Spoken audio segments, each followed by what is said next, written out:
Welcome to Old New Borrowed Blue, a Blue Room show about some of the nice things about Everton. We just pick up on the positives on this one. And I'm joined tonight by a beacon of positivity, you could say. Paul Dargan, you might know him on Twitter as Die Tanzfläche. Is that right? Yeah. Is that how you say it? Mate, you're not German, so it's fine. Well, yeah. I didn't want to do the accent and stuff, just come across a bit weird. Oh, I was going to say something then. I'm glad I haven't. Sorry. So the moustache is what I was going to say. It doesn't matter. No, we've all done it, but anyway. Yeah. So you've got a gig coming up in HMV in Liverpool on Saturday. So we'll do the plug at the start and the plug at the end. So do you want to just give that a little plug? So tell people what it's about. Tell people what your music's about. If people want to go and get a cup of tea now, I would suggest you take about, 45 seconds. That won't be that long. But basically, yeah, I was supposed to do a gig 25th of November last year. HMV have a Liverpool live, like a local or live and local session. It's run by a great fella there called Dave. Nice guy. Fortunately, I had technical hitches. The speakers wouldn't connect properly and stuff, so it didn't happen. So that would have been the last one of last year, and I'm doing the first one of this year. There will be a session before me, and I can't remember who it is. I'd like to plug them as well, because they will be doing, I think it's 12 till 2. They'll have a session there. So if you don't want to see me, but you did say that you were there anyway, but obviously I didn't turn up, then you can go and support someone else, and I'll be happy with that. But yeah, it'll be a 2-hour DJ set. I'm going to leave all my music towards the end anyway, so it's going to be like about 90 odd minutes of starting off with hip hop and stuff, bit of indie, loads of different mashups that I've done, some that I've stolen from other people because they're good, and I know there's a lot of decent French electro stuff that Les likes. So yeah, well, thank you.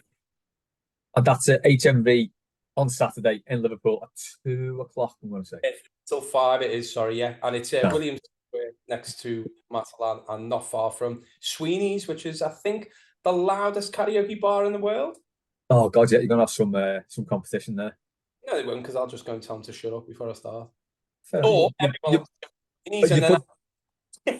might do that and join in the karaoke.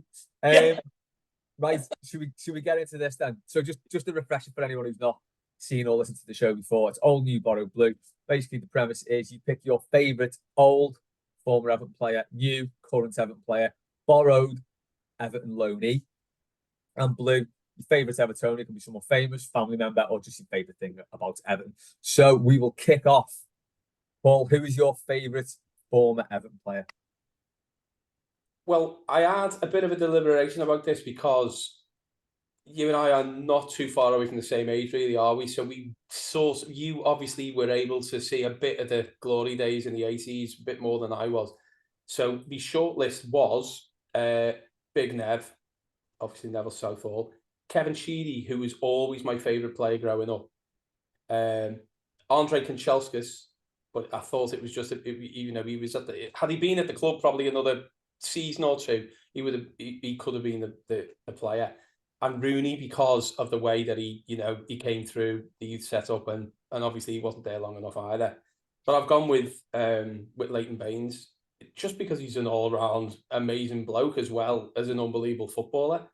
420 appearances in all competitions, 29 goals, probably most of them pens and free kicks. But the point is, there's a nice little thing that I've got, which I'll hark back to him when I get to my loan player as well. But a nice little stat, you know what I'm like for stats. Yeah, I was hoping you'd bring him. Yeah, he made his debut for Wigan the season before Ashley Young did at Watford. And really? Jesus. I only found that out before. And obviously Baines isn't 40 till this year. He's still 39. And Young... 39 till he's 40? Well, yeah, very good. No, you did say this before, man. Yeah, that's the Paul McCartney stuff we were talking about, wasn't it? Obviously, there's always got to be some kinds of cons where Everton hasn't there. And this isn't his fault, but he could have saved Everton £6 million if someone had said, no, you're not going. You're in our youth team. You can just stay. Yeah. I mean, choosing player on the height is a weird thing to do. a very, very strange thing to do, isn't it? It's basically school team stuff, isn't it? Yeah, it is. Yeah, it's when you go, like, it's when you're in the school team and you're doing all right and you go for like county trials and basically you're 14, every other lad there's 6 foot, and you're like, yeah, I'm not getting in here. It's a weird way to choose a player, isn't it? Just on that though, right? On the fact that he made his debut the season before Ashley Young. Did he retire too early? Do you think he spewed it too soon or what? Well, once Everton has touched you, you're never the same again. Well, nothing is ever the same, so maybe that's wrong. I can't do this anymore. Maybe it was one more than too many getting up. Just with you going back to the players' height, I wanted to very quickly. My mate, one of my best mates, I won't name check him because he'll get embarrassed. He's not a player like that, but he was like, he's one of the best like strikers I've ever known, and he never made it. But he played for Marine in a trial match with a lad called Nicky Young, who ended up at Vauxhall Motors. And he was at Vauxhall Motors the same time as Greg Blundell, you know, who ended up playing for Morecambe and stuff, and Oh yeah, in two and stuff. I think he was at Northampton as well. My mate scored a hat-trick in that game, and they told him he was too small. And strange, isn't it? I didn't go to the trial, so I don't know if these were just tap-ins or something, you know what I mean? But you ask any... He did a new morning ass, one off his arse, one off his knob. No, it wouldn't come off. It's like a nubbin. I'm glad you never named him now. Yeah, amazing. Who was manager then when he retired? So his last goal for us was against Leicester, wasn't it? In the League Cup.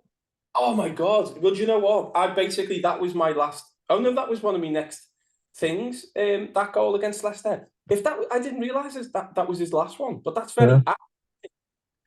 And that would have been halfway through the season because it was a quarter final, wasn't it? Yeah. That would have been. Was that 2017 or 18? Or was it 19? I didn't do that much research then, Les, did I? No, I'm really. I mean, the last few years all sort of blend into one anyway because it's been so weird. But especially with Everton, because of the amount of managers we've had, it's dead hard to work out what happened when. So was Ancelotti wasn't manager, was he, or was he? We didn't really see Ancelotti because he was over COVID, wasn't he? Yeah, but then the next manager was Benitez, and it couldn't have been Benitez. No, it wasn't Benitez. No, so I think it was. Lampard.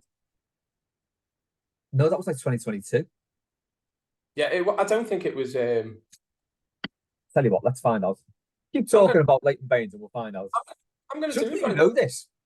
I know it. That's 2019-20. He played 8 matches, so he retired before COVID, basically. So yeah, of course. It was Ancelotti then. Yeah, because he didn't get the chance to say goodbye, did he? No. That was the whole point, wasn't it? So it was him, and I can't think who the other player was, but they didn't get a chance to say goodbye, basically. And obviously, we didn't. Oh, James, we didn't see James, did we?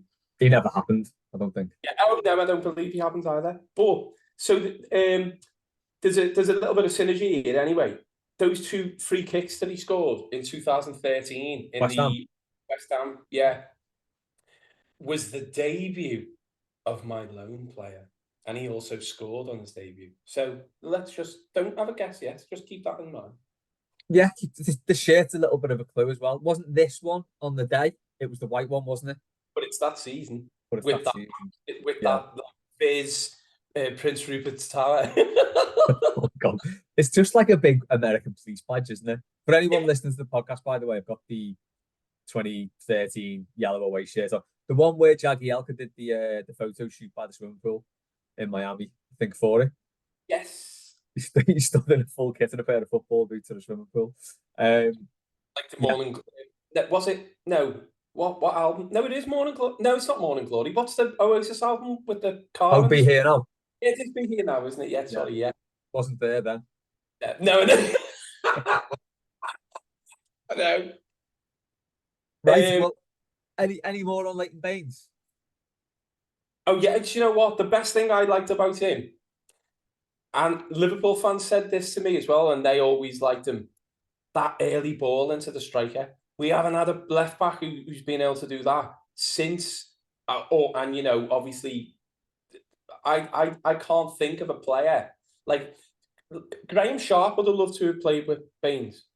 He was that, you know, any player who comes short, Baines would always just cross the halfway line or even just before and just play it in to the striker. And obviously, he had that fantastic partnership, the Baynard partnership with Stephen Pienaar. Yeah. He isn't my lone player. And then he was considered. But, you know, that partnership is one of the, you know, the best Everton have had. It probably the best partnership Everton have had, I would say. You know, since the 80s, definitely. Yeah. Growing It's up just through the country. it's just a shame we never had a. No, I won't say it. No, I'll leave that actually. I'll come back to that Okay. because I'm alluding to your lone player again. It's fine. We'll come back to it. Yes, no, that's fine. Everyone will have got that by now, I'm sure. I hope so. Evertonians. I think so. Paddy picked Leighton Baines as his as well, and so I don't really want to go over the same stuff I said with Paddy, but I think one thing I will say, and it's something that like has intrigued me since he hung up his boots, is the fact that he stayed on coaching, and he looks like he could potentially become a manager one day, which is something I never thought he'd do, because I always thought he was one of these people who was just good at football, didn't particularly love it, was just good at it. It was just his job. I never felt that he like, you know, he's one of these people who absolutely loves the game and he would never see him, he could never be out the game. He's had so many other things to do that, like, you know, that not many footballers seem to, or if they do, you don't really find out about it. But yeah, I think that's been a surprise that he's gone into coaching. Distance wasn't a football man, was he? He just knew he was good at it and played. He also didn't like milk, but he seemed to be a decent milk. But Baines as well, more so for the fact that he's just, as you alluded to there, he's just an unbelievable person. He was the first person I ever interviewed when I worked at Everton, and he's just absolutely. And one of the very quickly, one of the funniest things there was Steve Round was playing cricket. It was in the gym, and as in obviously the football pitch, and he's playing cricket. I can't think who was bowling to him, but I'm interviewing Baines like on the, let's just say, like halfway line on the left hand side, right?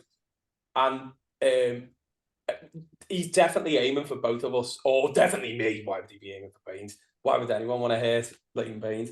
And I remember on the dictaphone, and I've lost the audio, unfortunately. And as he's asking me a question, because I've got me back to it, all I heard him go was, "Oh, heads up." And I turned around and the cricket ball flying towards me head. Luckily, I know it looks like I've been, like, you know, I've had my face damaged. That's just the way I am, unfortunately.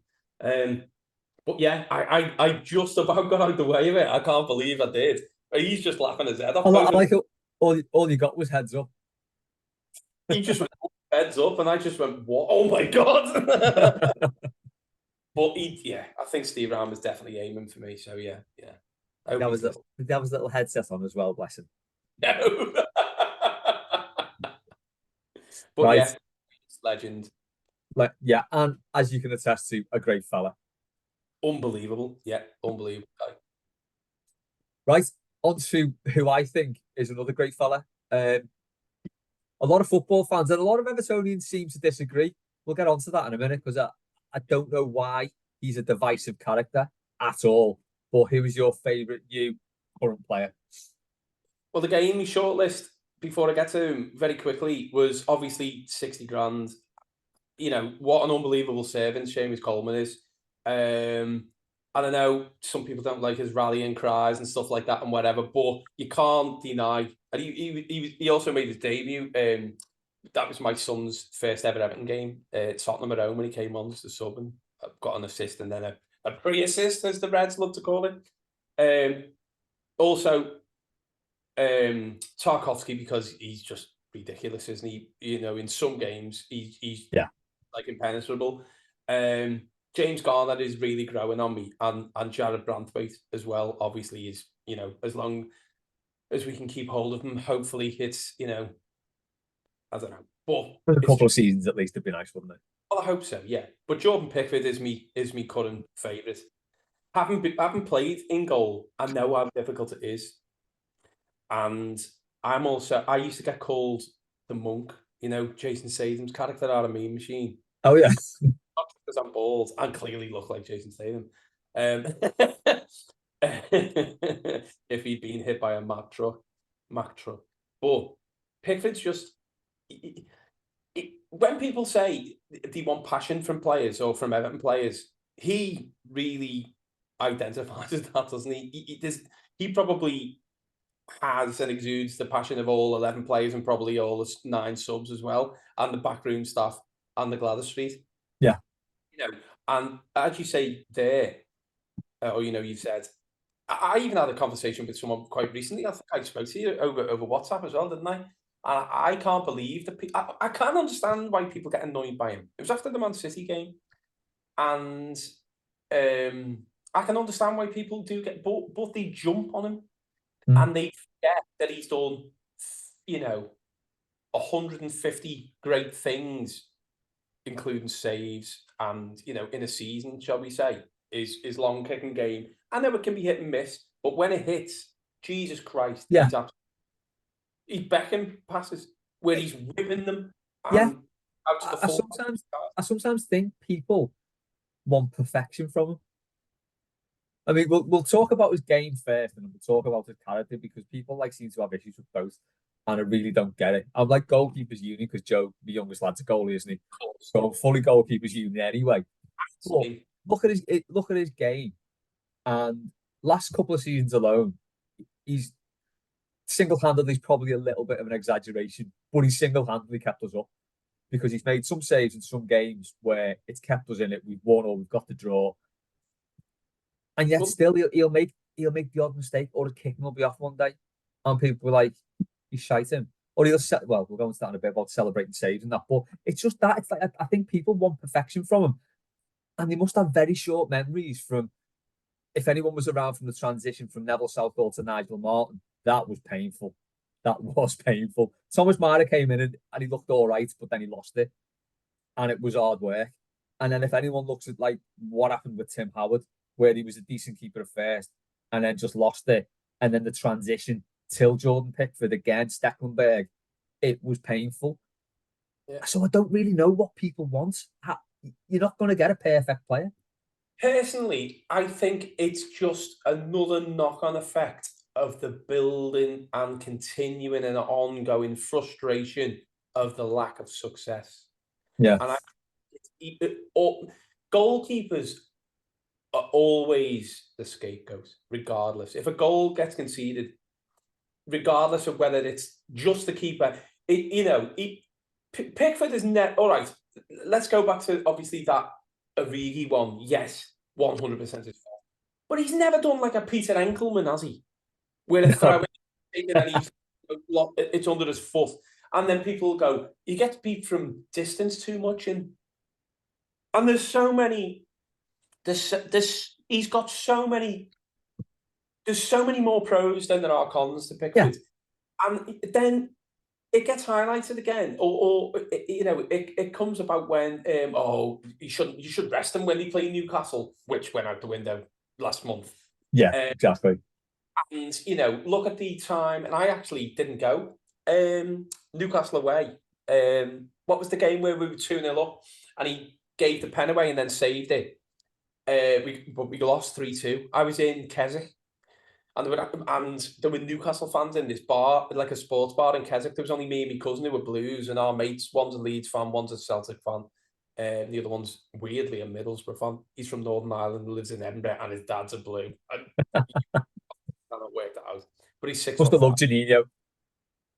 Yeah, well, basically, I think he's pretty much the same age as you, and as is my cousin Les. So he was in uni around that time, at that point.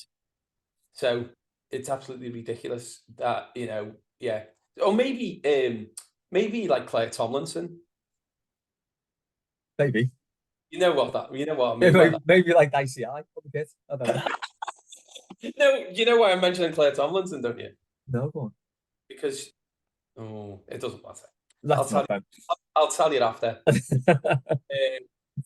All I'm saying is it involves a broken leg and a crutch and a very famous ex-Manchester United player. But anyway, regards Pickford, yeah, he's overcome that tricky, erratic period that he had where there seemed to be a bit of a loss of concentration, focus, whatever. And it was the fact where he was playing against Newcastle. And yes, people did have a point at that time.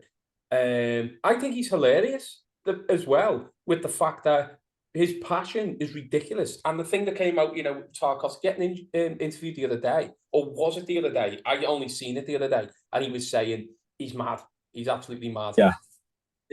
Telling me to shout at someone else. And all I'm thinking is, I don't think that's mental. I don't think, that's not even a politically correct term. I don't mean it like that, but I don't think. I know what you mean. Yeah. It's. I don't think it's the fact that he isn't in control or anything like that.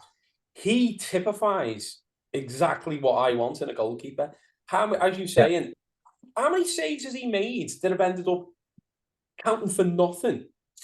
Like the one against Man United he made with his feet that ended up being offside, where he's going completely the opposite way. Yeah, he's on camera. I mean, there was the one for England as well, wasn't there? Where he tips it over and then soft Ollie's on the telly saying he probably shouldn't have saved that because it wouldn't have gone off for a corner, and then Colombia wouldn't have scored. It's things like that. It's like what? So it's going top corner. It might have hit the bar. It might have gone over. It might have gone in. Keeper can't look at it and go, I'll leave that. Yeah, but hot takes are why footballers go into punditry and not into management, isn't it? Basically, because they're cowards. Yeah, true. But yeah, just on that then about Tarkovsky, what he said. So in an interview, he said Pickford will constantly be talking to him all game. You come up to him and say, "Can you tell so and so this?" Which, people have been saying like, we shouldn't be doing that. He's distracting the centre half. Well, the centre half, the captain. Pickford's the next best thing to the captain. I think he should be captain, to be honest. I agree with that, yeah. So he's got to go to Tarkovsky to get the message out to the team. He wants to tell Decore something. What's he going to do? Shout, phone him, run up to him. He's got to, But Les, he's not doing it when the other team are on the yeah, exactly. You know what I mean? Yeah. The ball's at the pitch when he's doing it. Or trying to play or something. Or he's not. This is the thing, and people say he shouts too much as well. That's what keepers do. If you've got a keeper who doesn't shout and isn't a bit weird, and they're not Peter Schmeichel or Neville Southall, then are they? Exactly. Schmeichel's always the go-to for me because I think he was the worst ever for it, wasn't he? Yeah. Honestly, he could throw one in and Steve Bruce would get blamed by him.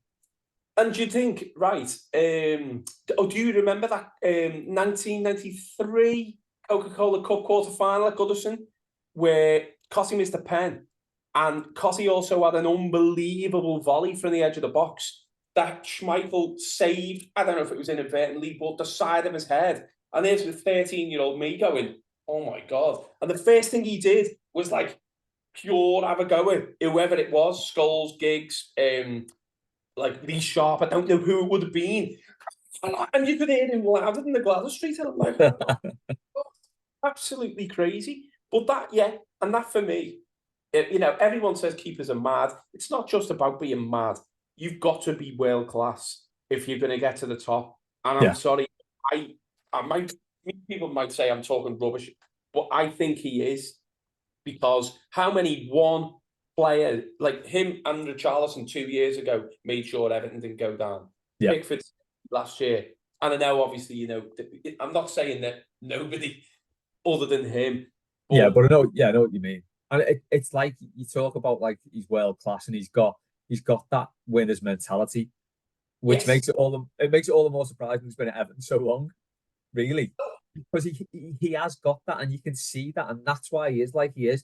And if we ever got a team full of world class players, you would find at least 9 out of those 11 were exactly like that. They all have a go at each other. When you've got proper world class players and they've got those standards, they kill each other on the pitch. They shout at each other, give each other so much shit. That's how it goes. Who is the person who's now a pundit who used to do this as a player that people go, he's right? Roy Keane. Exactly. But that's his job. That's what he's meant to. So if people were to demand of each other and not, doing this like clapping, come on like that, when you're 2-0 down and you're walking back to the halfway line. You know what I mean? If you have players like that, more so like Pickford. And other people will be laughing at this, and this will probably be put out on the snippet going, oh, look, Jordan Pickford's world class. Ha, ha, ha, ha. And Castle fans, and there'll be Reds and everything. It's not about whether I think I'm right. I just feel that he embodies what I want in a player. And if we had that in each position, we wouldn't be as bad off as, or have to do the natural, have the natural attrition rates that Everton have had. Not natural, it shouldn't be natural, but, the increased attrition rates of players in and out the door as you would. But yeah, I agree. So moving on from one player who gets a bit of stick for his attitude to another one who got a bit of stick for his attitude. Who's your lone player? Oh my God. So my shortlist here, and I told you this about my cousin, didn't I? Because I have a little bit of a go of Duncan Ferguson because of his lack of effort and stuff and whatever. Were you one of those he should never play for us again every time he got sent off? No, because I was young, wasn't I? I didn't know. It's only that I've got older that I thought, no, he's not my hero, Duncan Ferguson, he's not. But I totally respect what he done for the club, and he was the man that Everton needed at that point, and certainly the man that Joe Royle needed, and wasn't Ian Durrant, who was only the other lone player at that time. I think, God, even less than me. The thing is, though, right, when Ian Durrant came down during that loan, because he came down the same time, didn't he? He was a hell of a player at Rangers, him. He was a really good midfielder, wasn't he? Yeah, and I really don't. And he played on the right as well, didn't he? He was like really industrious players, wasn't he? I go as far as saying, and I might be talking nonsense here, he was like the Scottish version of Steve Stone around that time. I thought he was a similar player with a really great engine, able to, to, as I say, mix it up in midfield and add a bit about him, a bit of intelligence and stuff. Yeah, he was a really good player, and I don't know why it never worked, and that's just the way it is, isn't it? But Ferguson was great at that time, and obviously it was great that there was a bit of a synergy. I've used the word synergy again, about 3 times now. With synergy. Yeah. It's like legs of Kimbo or something, isn't it? Image exchange. Pienaar was another one. Obviously, 2 spells as well. One of the ones that actually did work well both times as well. Not like Franny Jeffers and his spells. One massive one as well is Kevin Campbell, and I only left him out because somebody else had said when I was speaking to them. So I like to have the same one. And tell you what, one of the nicest men you will ever meet, football or otherwise. Yeah. And I don't know why he still gets up at 4 o'clock in the morning and tweets, by the way. It's mad, but I'm glad it brightens my day up. And then me off one was Matteo Ferrari, which could have led to a really good one, and then he had a bad injury, didn't he? He started off, and then he was a Rolls Royce of a player. Not the richest, but fortunate that I thought. But what my player is Lukaku, Romelu Lukaku. I mean, you can't look past his record, can you? No. 68 Prem goals in 141 appearances, which it doesn't sound that great, but you're talking about a player who had been passed around almost.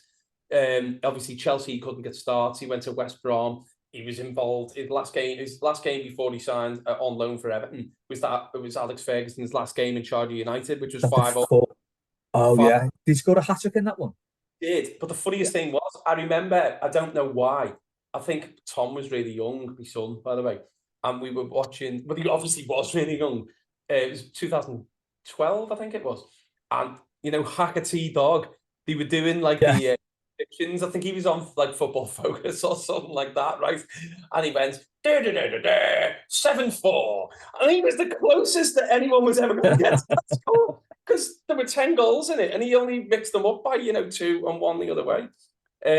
Debut goal, as we were saying before, was at West Ham in the same game as Bain scored those 2 amazing free kicks, but also he came on as a sub a half time for Jelavic in that game, and then scored the winner with 2 minutes after Baines' second free kick, didn't he? Yeah. It was quite a flurry of goals because they were 1-0 up.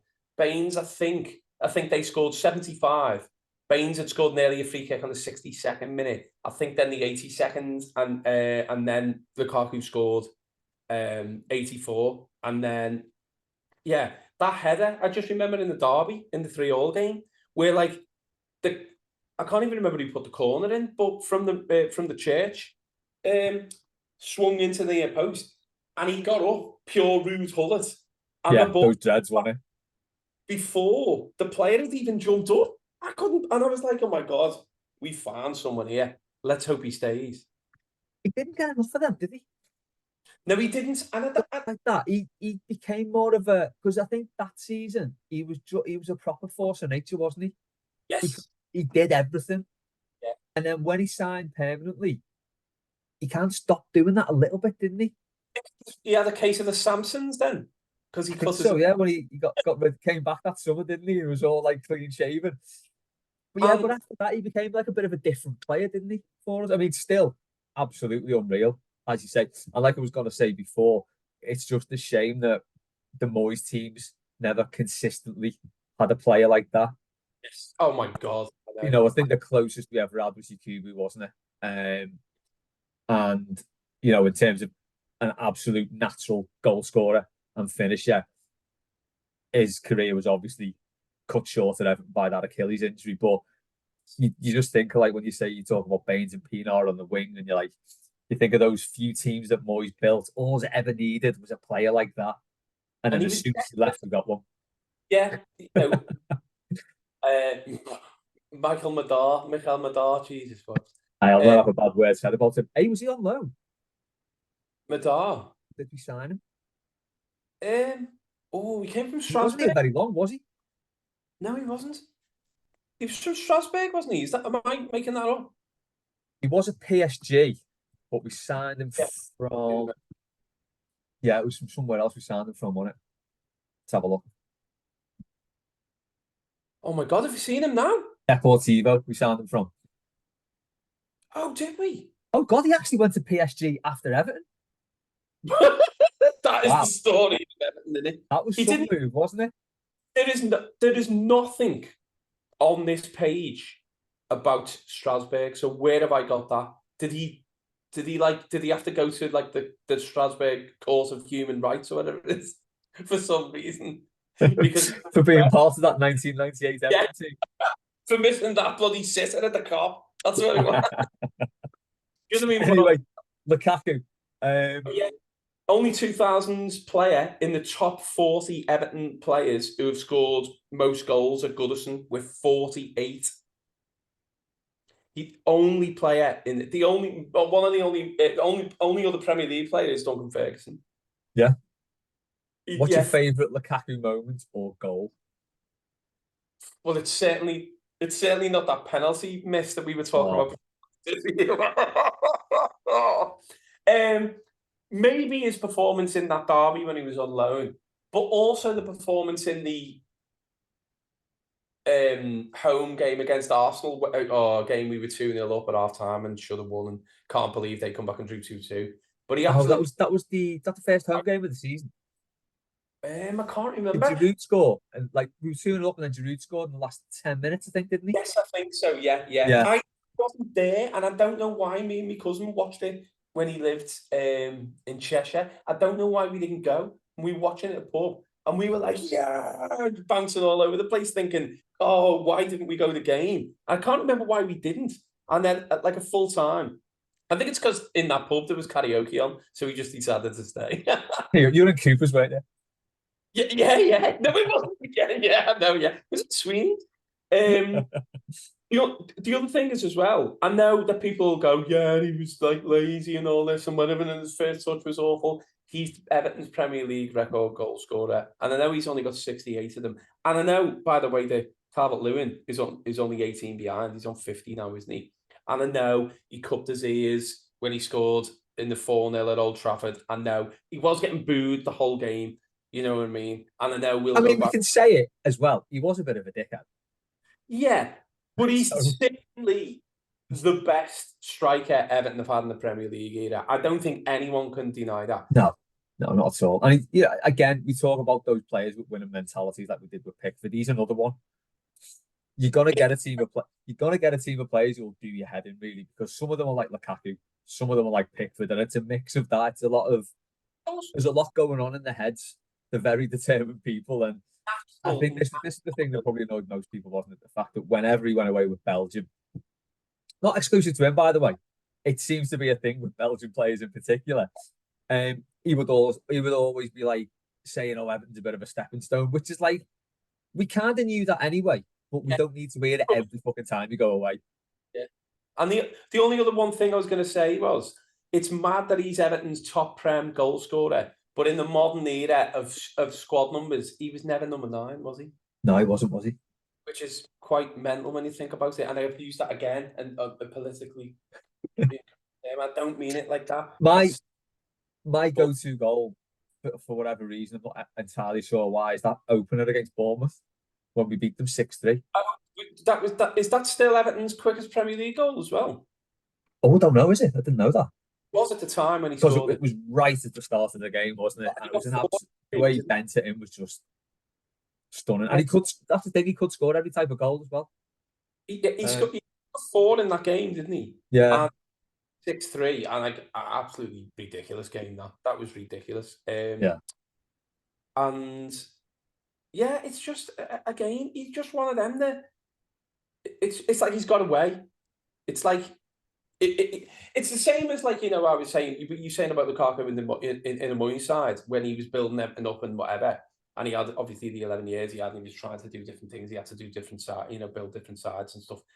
But it's like if Rooney had turned up in 84. Imagine that. He was the best player in the world. Yeah.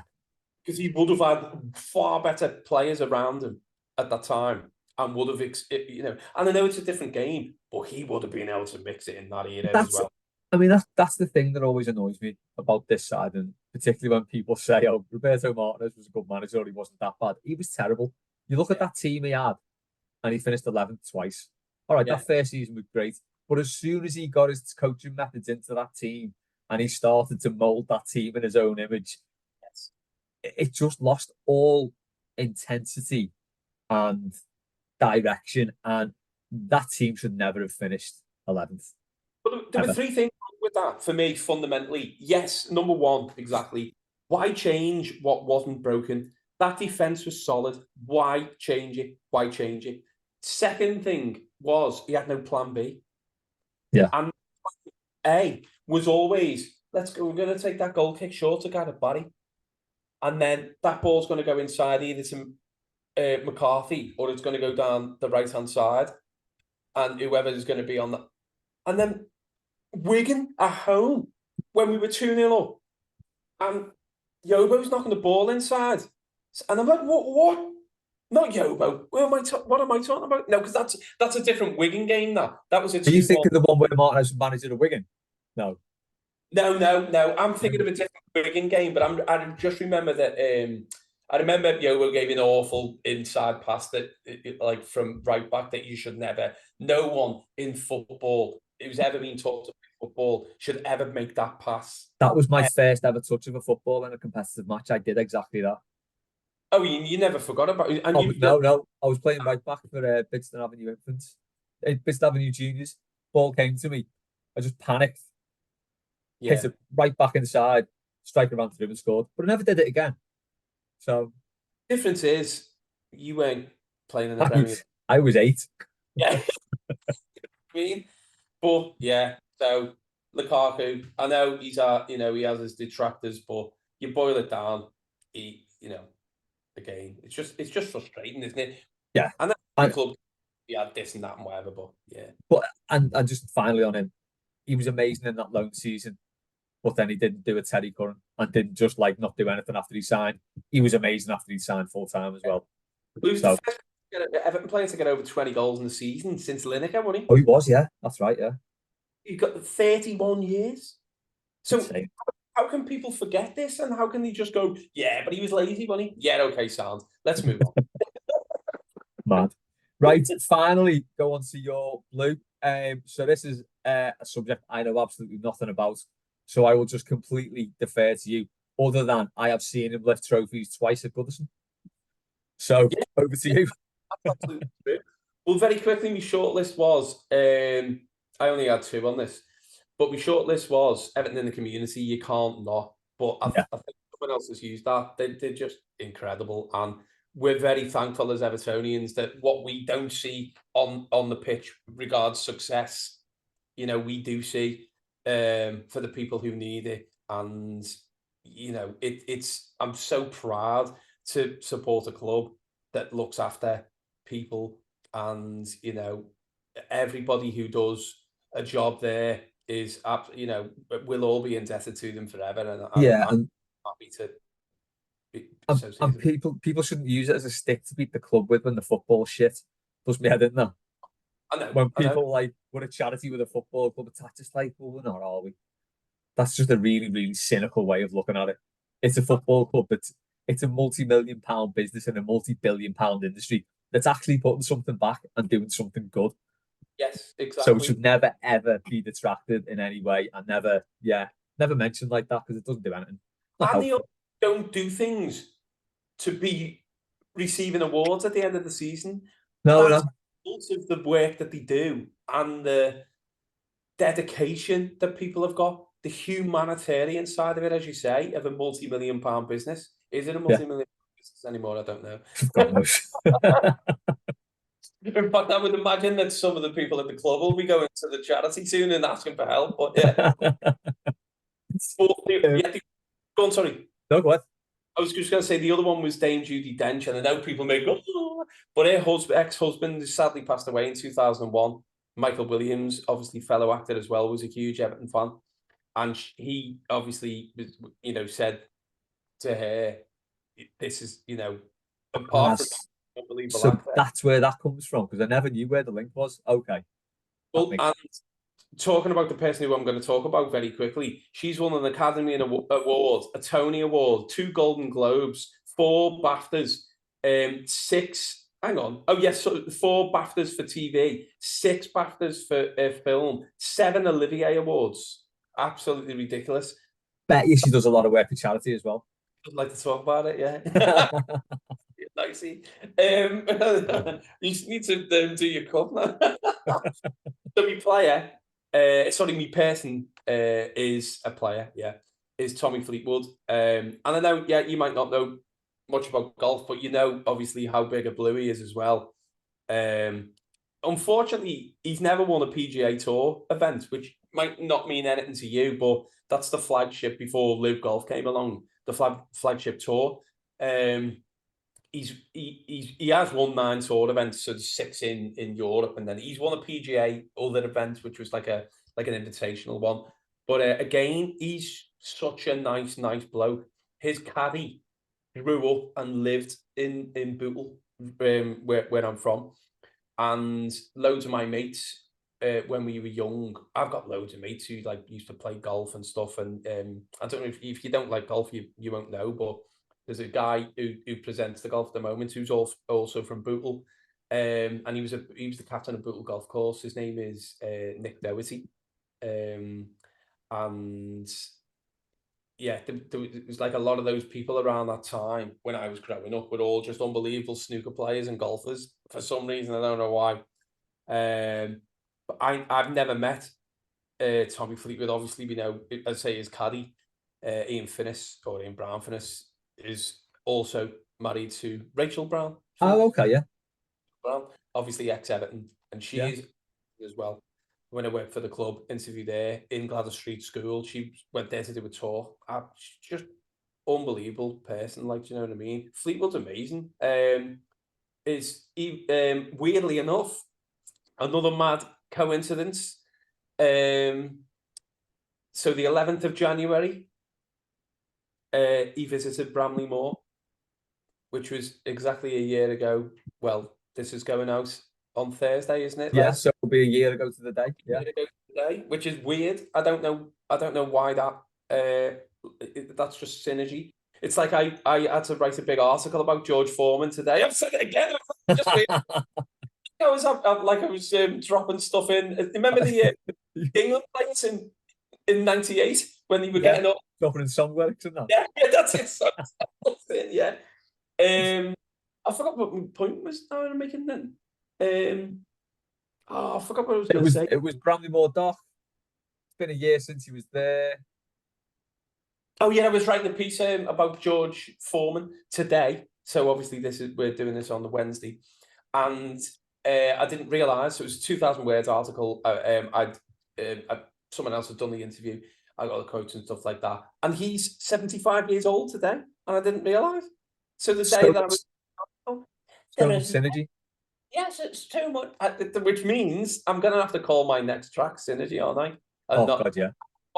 After, come on, you tell them what it's called because you named it. Oh, it's got to feature Janet Rave. Yeah. No one will. That's just a personal joke between me and you. Yeah, but basically, we'll know soon enough.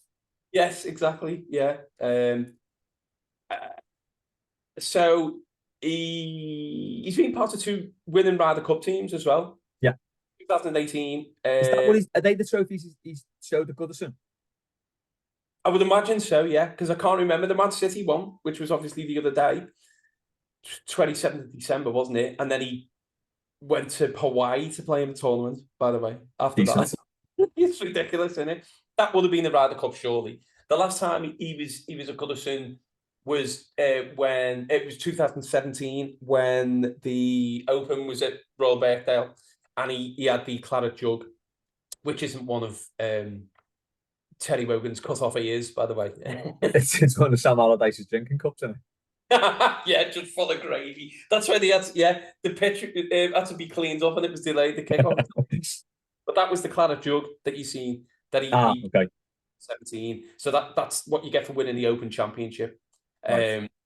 But he's finished second in the Open, not that year. But 18, I think. Oh yeah, Royal Portrush the year after. He finished second. He was second in the US Open the same season, the same year there, 2017. 2 Ryder Cup wins he's been part of. Unfortunately, 2018, when he was with Molinari, they were the first pair to win all 4 matches that they were paired together in. I know most people won't care about this, but I just want to get the research done. It's your player, it's your golf stats, it's your part of the show, man. 2021, he didn't win a match, so clearly he'd been watching Everton. But then 2023, obviously last September, he did in Italy, and he went undefeated, 3-1, as in 3 wins and a draw. And yet you can see he was clearly one of the first on the list to go and see Bramley-Moore. So he's clearly a big blue. Every now and then he does mention him in interviews, but obviously he wants to keep things positive, doesn't he, when he's playing? Yeah. And also, you don't want people to go over the top, do you? Because you see Reds like that, don't you? Where like all they do is talk about Liverpool, and it's like we're not talking about football. It's not the context, but they can't help just keep banging on about it. That's what you want. Just drop it in occasionally. Everyone knows, it's not a competition to be a better blue. It's just, and we know some of them. I like that. Dame Laura Davies, who's obviously I think she's Britain's most successful female golfer. I'm almost certain she must be. She was captain of the Solheim Cup team as well this year or last year when they won. And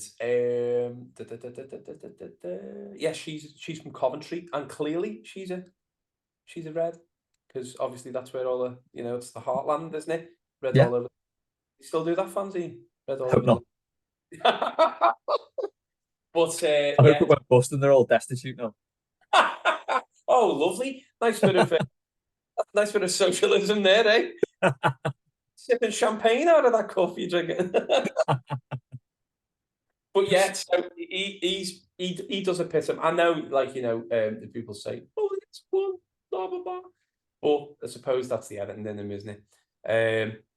But he's one golfer. I've interviewed loads of golfers, and he's just one that I haven't, and I'm quite frustrated that I haven't. Or maybe he's going, "Don't let that bald fat idiot anywhere near me." If you just tell him I'm that's not me. I'm Flommy Teakwood. So yeah, I've heard he listens to all your tunes on tour, so that's all I'm saying.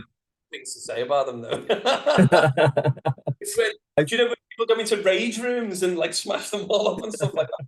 But just before we go, I just wanted to say I'll be wearing this on Saturday as well. I'm promoting this for Rainmaker. Obviously, you've been to see them, haven't you, as well, Yeah, Les? good band. I promote my own stuff. I know I did with the gig and stuff and whatever, but I don't wear my own stuff and whatever. And I just wanted to give a shout out to them. These are the lead singers are Blue as well, Jude. And I know a couple of the others are Reds, like, but who cares? Yeah, so Rainmaker, they're a local band. REIGM Rainmaker. After that. They're on 20, and they're touring all over the place. They're playing Notting Hill next year as well. They've supported, unfortunately, another Red, but he's good. Jamie Webster. They've supported him a few times, but I just wanted to give them a shout. So thank you. That's an unlucky support slot if you ask me. But anyway, right.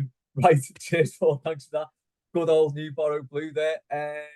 Yeah, if you want to get involved, just slide into our DMs at the Blue Room AFC. And just before we go, Paul, once again, what's happening on Saturday? I think like drizzle. 24-mile-an-hour winds. So, if so, what better excuse to get out the rain, go into HMV around 2 o'clock maybe? Buy like Busted's, I don't know, 1997 album and sling it across the back of the store at my head and see if you can hit me while I'm trying to DJ. Yeah, and also stream, and if you can download it anywhere, download Paul's stuff. It is Die Tanzfläche. It's not. Die Tanzfläche. Die Tanzfläche on Spotify or wherever you see. It means the dance floor in English, by the way. Yeah, it does translate to the dance floor. And also, just a little reminder now, if you do like any artist, also buy the stuff because they get nothing in terms of royalties from streaming. Yes, absolutely. It's 0.0003 pence per stream. It's outrageous. So stream all you like, but if you do really like an artist, buy the stuff, buy the merch, buy the t-shirts, do that. And also design some merch as well. You're going to help me design some merch, aren't you, as well? We'll do that. Pretty much to Les, let me use one of his images from the Feral Trolleys for my last single. Actually. Go and follow Feral Trolleys on Instagram. And send me any Feral Trolleys you might have. Anyway, that's gone on a big tangent there. Thanks to everyone for listening. Not sure who we've got next week, but it will be someone equally as interesting. Thanks for listening. Thanks for watching. And we will catch you next time on Old New Borough Blue.